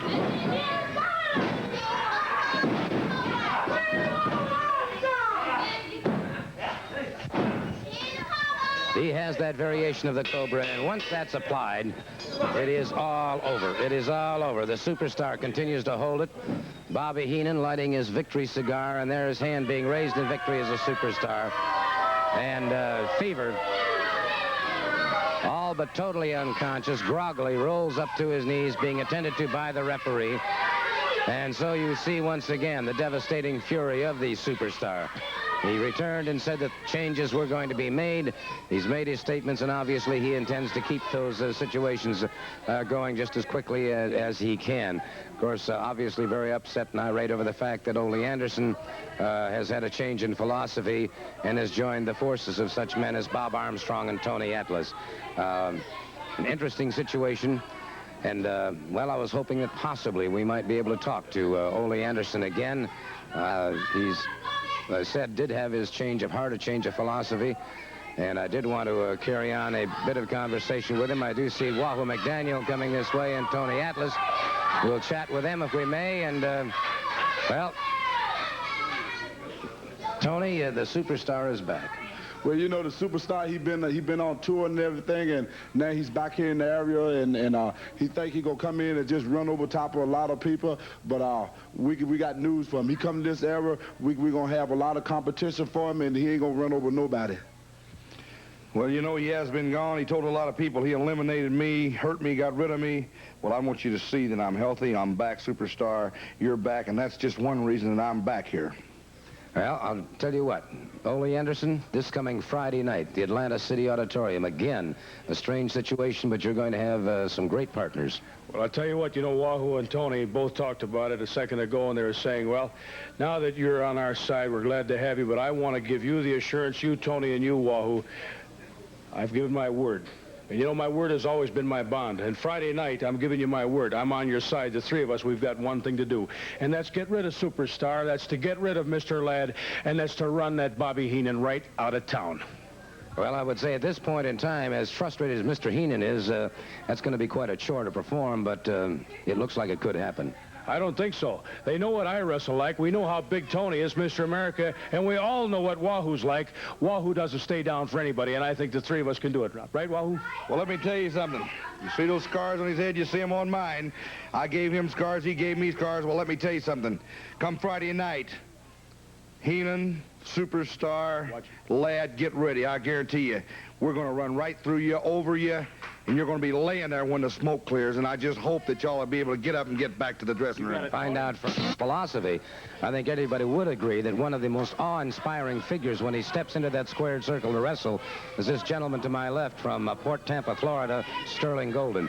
Let me ask you this. How many hours a day do you work out to keep in this obviously superior physical condition? Let me tell you something, Gordon. Every day of my life is centered around my training. I train 4 to 5 hours a day every day. First with the weights, then I get in the ring and figure out the moves a little bit better and get things down. My whole life is centered around my training. Everything, Gordon. I live for the weights. Well, I've noticed this, and of course, you obviously are a prime example of what self-sacrifice and dedication will do if a person's willing to put that effort out. I'll tell you the thing, the reason I'm here in Georgia is to show these people that the self-sacrifice and the hours I have spent are going to put me on top faster than anybody else. You got a lot of guys running around here talking about beating me. Well, I still have the $1,000 golden challenge up, and it hasn't been done yet. Everybody's running around here going to beat me with a lariat, the flying headbutt, the flying body press. Nobody can take Sterling Golden down. Let me tell you that right now. And anybody who talks about starving for 4 or 5 days to come in with me better pack a big lunch, a truckload full of lunch, a U-Haul, because that's what it's going to take to get me done, Daddy. You'll never pin my shoulders in that squared circle right there. And when I drop all these so-called superstars around here, the Richter scale is going to go out of sight. Let me tell you that. Atlanta, Georgia, I think they're going to have the biggest earthquake they've ever had. It's going to be all over. Thank you very much. I hate to interrupt you. It's time for our next match. Let's turn it over to our ring announcer. Ladies and gentlemen, this event, one fall with a 15-minute time limit, one fall 15, from Riverdale, Georgia, at 235 pounds, Marvin Turner. Turner. His opponent, ladies and gentlemen, from St. Petersburg, Florida, at 225 pounds, Buzz Sawyer. Buzz Sawyer. Buzz Sawyer moving up against Marvin Turner. And this should be an outstanding match indeed. Turner in the blue trunks, Sawyer in the black trunks. Hip toss by Buzz Sawyer. Sawyer, who went to the Nationals as a high school athlete.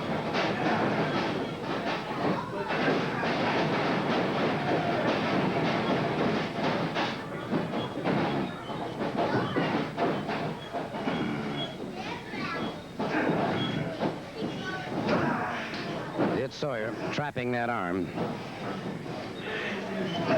So Turner now, good lateral drop and takedown by Sawyer.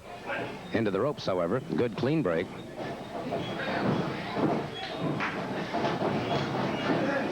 Again, the fireman carry by Sawyer. All right, Turner back to his feet. Look at the concentration in the face of Buzz Sawyer. Arm drag and twist now by Buzz Sawyer. Turner down on one knee.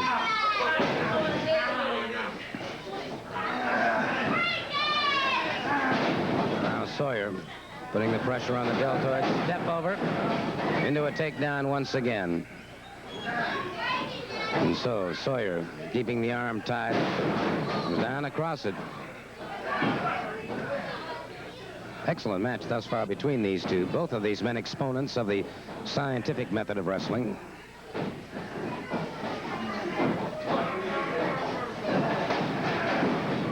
Again, variation of the fireman carry takedown by Buzz Sawyer.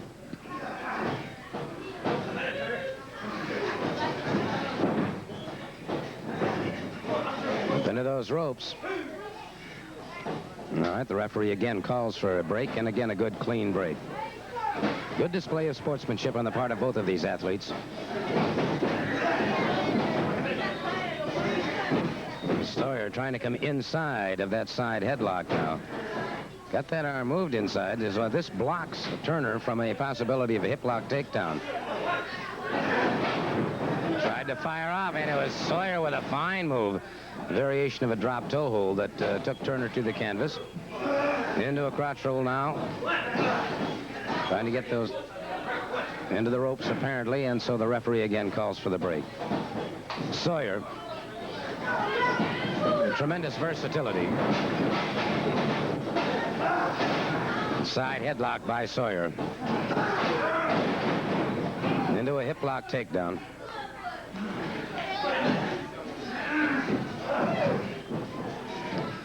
Sawyer now caught in a head scissors. So Turner finally took one mistake, but now it is Sawyer coming back. The side headlock, Turner on the canvas.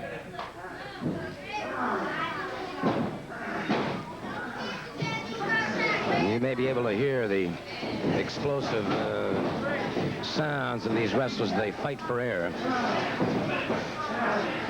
Endurance becomes a key factor in wrestling, particularly in the pro ranks where your time limits are so far extended. It's not like in the amateurs where you have 3-minute rounds, so to speak. Beautiful shoulder smash by Buzz Sawyer as he suddenly exploded. Catches Turner again. A very, very quick hip lock takedown into a side headlock. Sawyer is developing early on in his career that KG capability of changing speeds in a match, lulling his opponent perhaps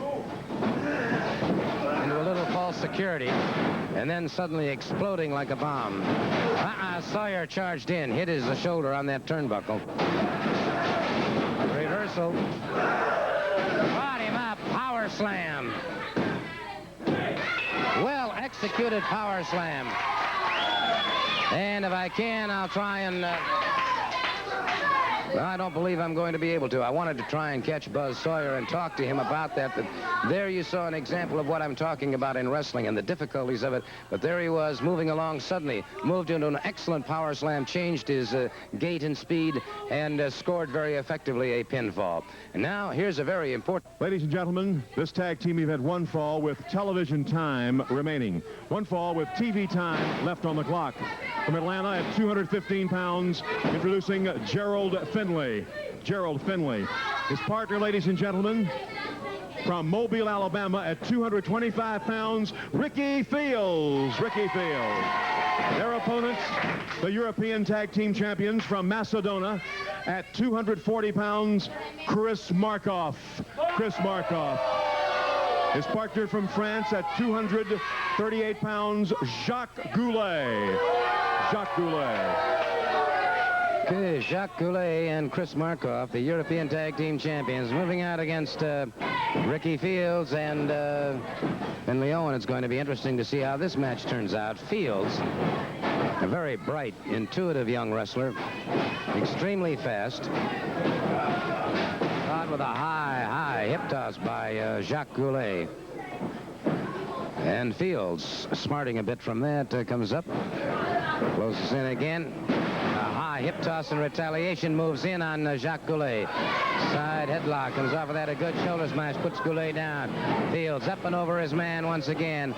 Caught him nicely that time, beautiful move. Goulet was set to try and hip toss, but it was Fields ahead of him. A counter move. Finley moves in. Good flying drop kick. Caught Goulet rather on the side of the jaw. Now Markov moves in. Markov is more the power wrestler than Goulet. Goulet has perhaps a bit more finesse. This is what makes them such a dangerous combination, because they have contrasting styles.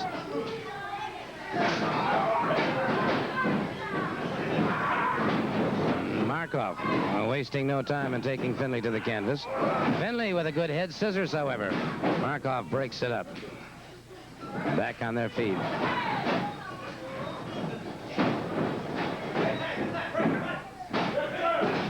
Goulet. One to the midsection, now one to the deltoids. Almost a Cornish hip toss that time. More of the European style than the American style. They come up higher on the hip. Bottomless lock, that lateral drop, take down, ties up the arm. Markov off that second rope. Keeps the hammerlock on Finley. Markov continues to keep the pressure on Finley. Finley on the canvas. Tag is made.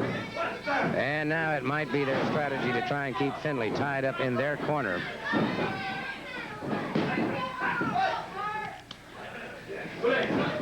Finley rolling that shoulder over Goulet. You see Finley again straining, trying to get that shoulder up. Does so.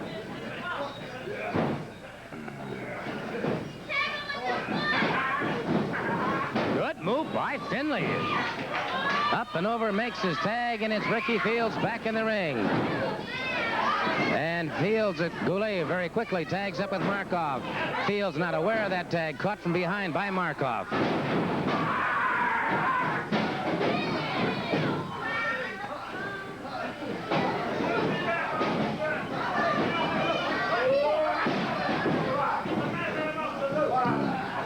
Fields caught from behind, double teaming here. Fields firing back.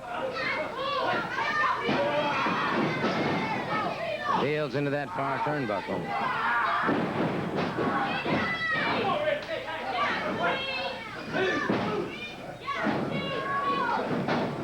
And Ricky Fields taken off his feet once again, makes the tag. Finley moves in.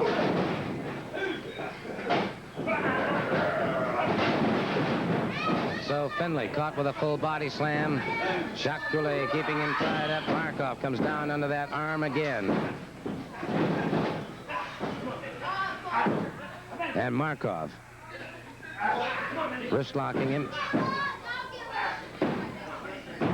Finley on that canvas, and Finley again perhaps trying to figure a chain series of moves to escape and counterattack if possible. And again, Finley's arm and in the turnbuckle, and so they are concentrating on the arms of Finley.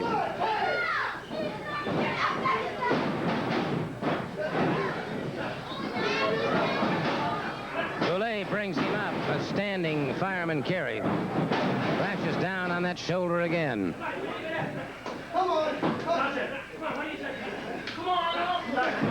Goulet continues to keep the pressure on him. Now, coming across that shin again. No, sir, Finley got the shoulder off before the count of 3.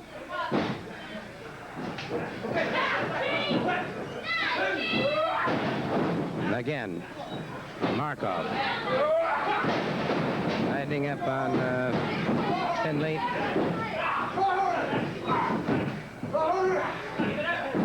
And so Finley needs to get over and tag up.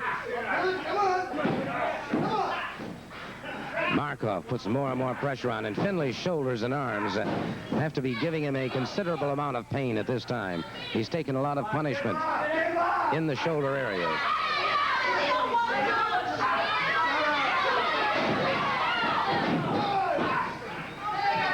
Now Markov has him back on the canvas. Finley reaching out vainly. Ricky Fields trying desperately to get a tag. Not, and Finley continues to be trapped. Finley rolling over, trying to get over to tag up. Cannot. And so basically what you have here is 2 men against 1 because Finley has not been able to get over and tag up, whereas Goulet and Markov have been getting in and out of the ring, getting those few seconds of respite. It was Finley trying desperately hard to get over. Finley. The block, and now Fields has charged the ring. Finley again dragged into the opposite corner. And again, Markov.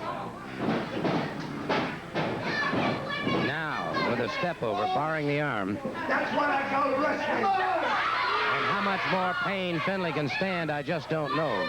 But he's taken a lot of it thus far. Markov, an exceptionally wide stance over that arm bar.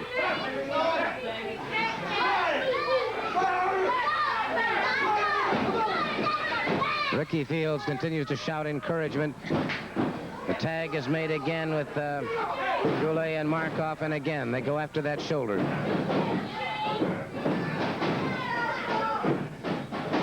And Finley's face now coursed in pain. Goulet brings him up a full body slam down on that already injured arm. And Finley now is perhaps all but helpless when it comes to those arms.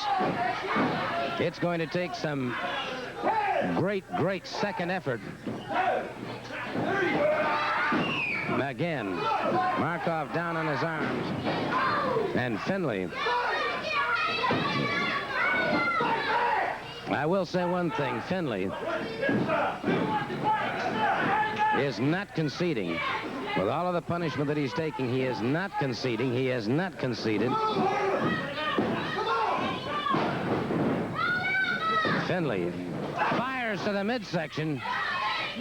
Second effort, very little authority, a little more authority that time. And again, Finley now trying to pound his way back into his own corner. Finley back on all fours, but caught again.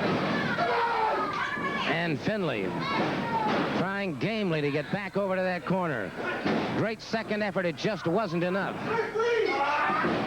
Again, Markov off that second rope after the tag. And Finley was tried so gamely. On the canvas now. He's a great young athlete, but he has just been outgunned since getting in against the European Tag Team Champions.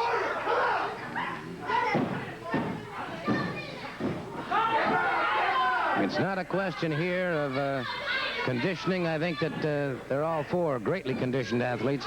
But at the moment, Markov and Goulet's strategy, keeping the man trapped in their corner. Again, there's the tag being made. Goulet's had a few chances to catch some breath.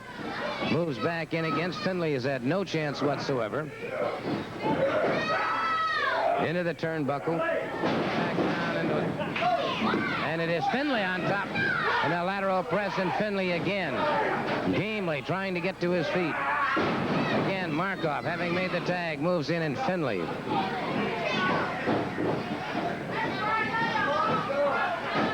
On that canvas, and it is Markov bringing him up. Another full slam. Finley again, gamely trying to get to his feet. But they are just totally and completely decimating this young man. Again, slamming down on that arm. It is all over. It is all over.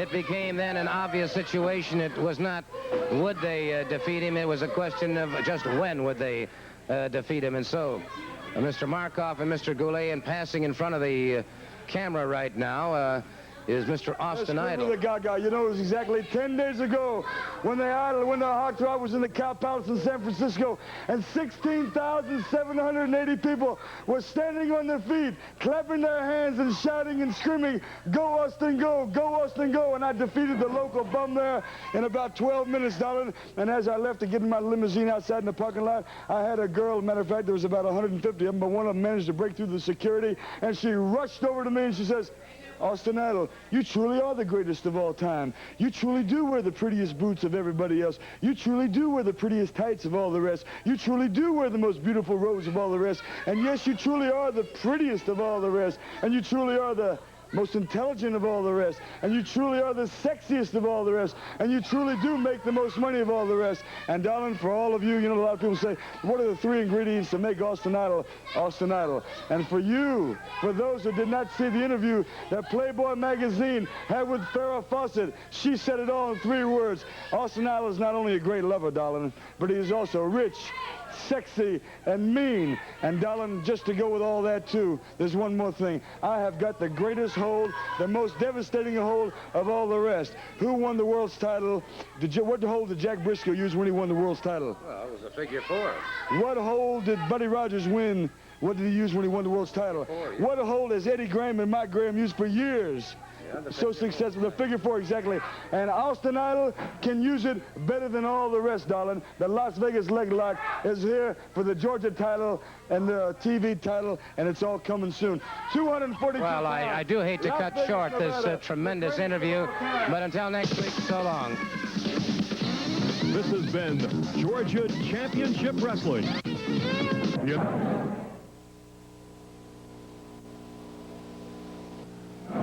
Well, Manny, you saw the opportunity, you took it, and you are the champion. That's right, Gordon. And if it was in reverse and it was in issues, he would have done the same thing to me, Gordon. I know he would have. I had to do it.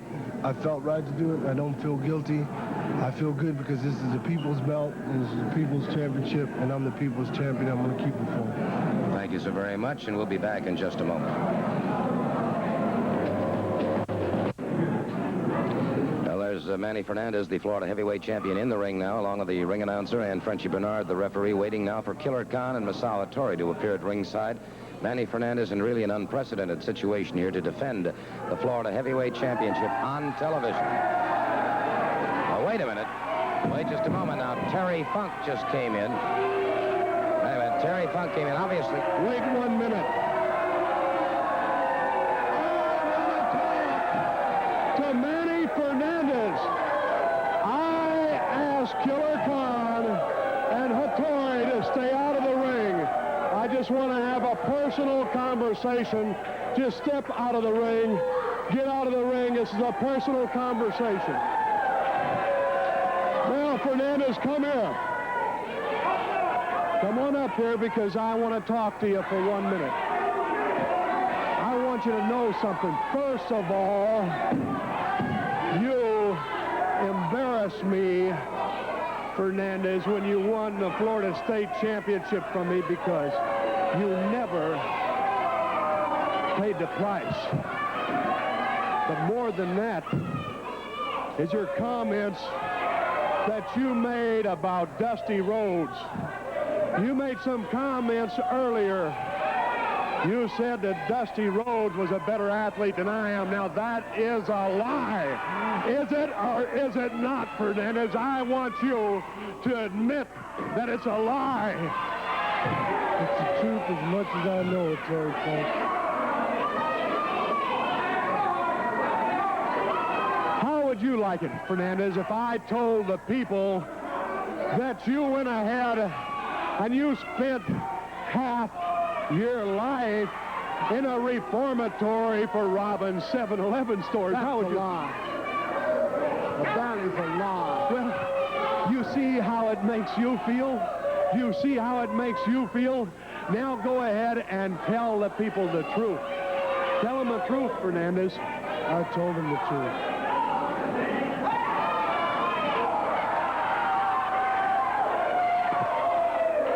Fernandez,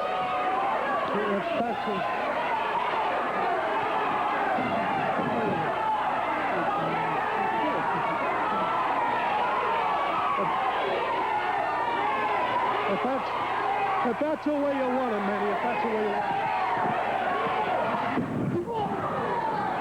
it. Wait a minute. Terry Funk just Sundayed that. Ooh, Manny Fernandez caught him in a pile driver. Terry Funk just caught him with that microphone and then gave him a pile driver. Put Manny Fernandez, and Fernandez in trouble now. Fernandez has had that vertebrae jammed.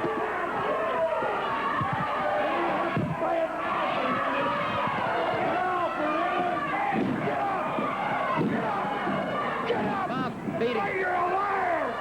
Say you're a liar right now, Fernandez! Admit that you're a liar! ain't got. Get up! Get up! Get up! Come on, get up, Fernandez! Get up! Get up! Oh, now say it! Say it, Fernandez! Say it! Say it! Say it! Did you hear me? Say you're a liar! Say you're a liar! Say you're a liar! I said, Fernandez! Fernandez just caught him. Fernandez sweeping. Caught him in the midst. Has Terry Funk upended now, and Fernandez after it. And Manny Fernandez, who was Sundayed by Terry Funk. Now it's Manny Fernandez battling back, the Florida heavyweight champion. And it is Fernandez on top now. Funk trying to fight his way back up after Funk Sundayed him with that microphone, and Fernandez after him again. Fernandez took that pile driver. Funk's trying to get him to say that he had lied. And it is Fernandez after him now all the way. And wait a minute, here comes Jack Briscoe. Jack Briscoe just came into the ring, and he wants some of Funk. And it is Terry Funk now beating a hasty retreat. Funk outside that ring, and it's Manny Fernandez and Jack Briscoe standing there. Terry Funk, and it's Briscoe after him. And it is Funk now deciding that discretion is the better part of valor. He leaves. Jack Briscoe looking over Manny Fernandez, and we'll be back in just a moment. We'll be right back.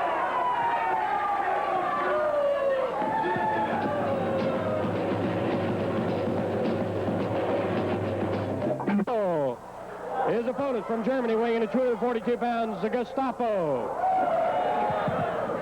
Gestapo going up against Jack Briscoe. Manny Fernandez being checked. It appeared his nose was broken, but he's all man and a yard wide. Jack Briscoe moving out against the Gestapo now.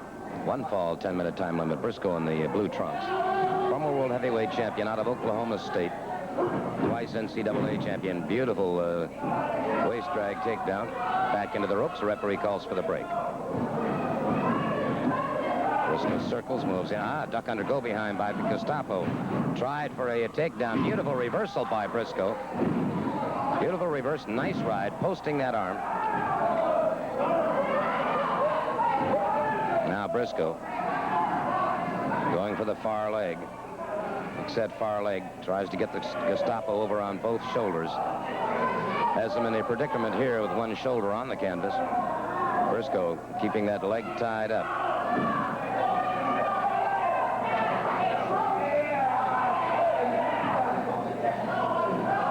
Briscoe keeping the pressure on.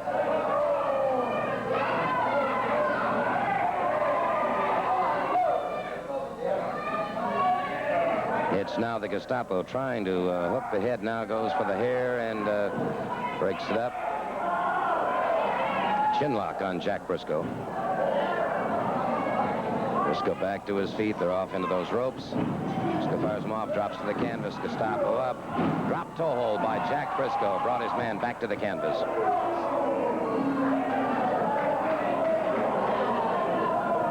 Briscoe is another one who'll utilize his legs in a match. Very, very relies on them very heavily.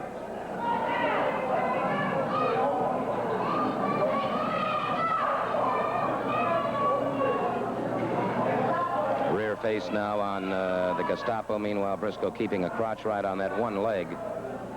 Keeping the Gestapo tied up.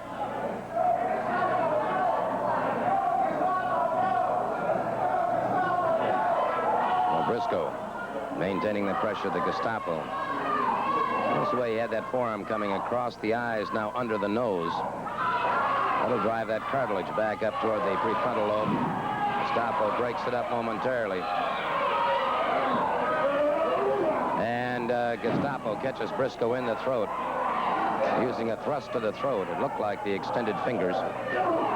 Chop to the throat again that has Briscoe staggered backwards. Briscoe into those ropes. Gestapo whips him off. Catches him in the pit of the stomach coming off the ropes. And now the Gestapo planting the feet to the back of Jack Briscoe.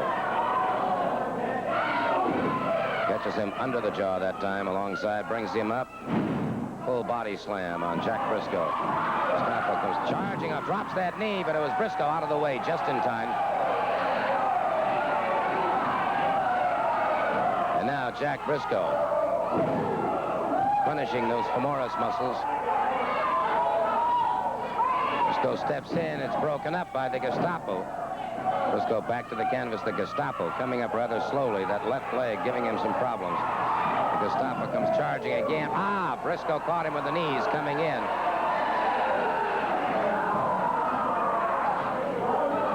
Three-quarter Nelson leg grapevine. Has him for that count of three. Briscoe utilizing three-quarter Nelson and a leg grapevine very effectively. And so your victor in this match, Jack Briscoe.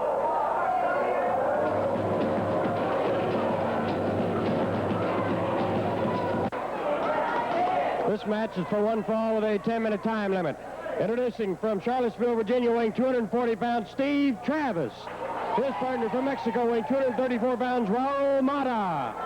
Their opponents from California, weighing 231 pounds, Brian St. John. And from South Carolina, weighing 236 pounds, Nature Boy Stanley Lane. Nature Boy Stanley Lane and Brian St. John going up against Steve Travis and Raul Mata, that is. Travis against Brian St. John, and Travis wanting to mix it up in a hurry, and apparently the Blonde Bombers are not that anxious to at the moment.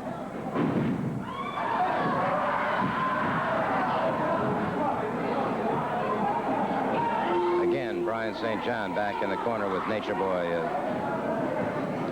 Stanley Lane.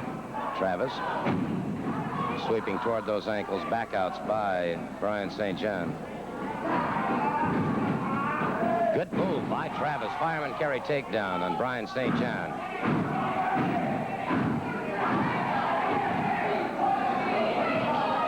Tag is made with Raul Mata. Mata over that top rope, moves into the ring. Arm drag and twist on Brian St. John. Step over and takedown.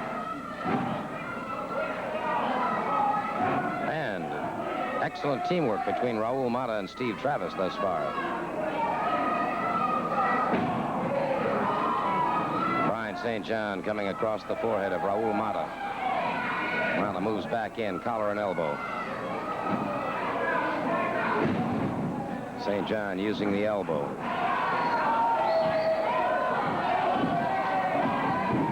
Good move by Mata. Reverses the situation on Brian St.